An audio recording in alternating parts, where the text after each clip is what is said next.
কবিতাৰ শিৰোনামা। হ'ব পাৰিমনে আপোনাৰ প্ৰেয়সী? কবি বৰষা, আবৃত্তি গীতিমা দাস। ভাবিছে নেকি আপুনি ধুনীয়া কাৰণে মই আপোনাৰ প্ৰেমত পৰিছোঁ? ভাবিছে নেকি আপোনাৰ বিলাসপূৰ্ণ জীৱনৰ লালসাত আপোনাক বিচাৰিছোঁ?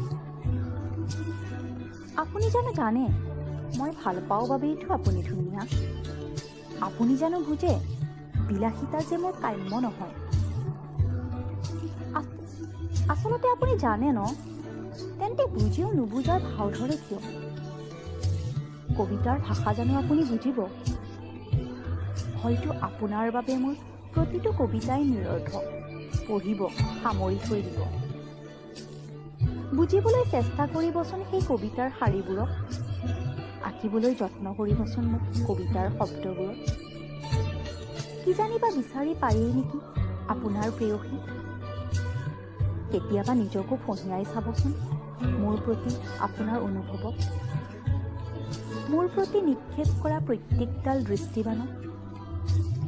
ধৰা পৰি যোৱাৰ ভয়ত আঁতৰাই আনিব খোজা লাজে জৰ্জৰিত চকুজুৰি। নালাগে বিবাহ পাশত আবদ্ধ হৈ আমাৰ প্ৰেমক মই সাংসাৰিক কৰিব নিবিচাৰোঁ। মাত্ৰ মোক সুযোগ দিয়কচোন আপোনাৰ প্ৰেয়সী হোৱাৰ, কাৰণ মই একেটি শয়নকক্ষত আপোনাক বিচৰা নাই।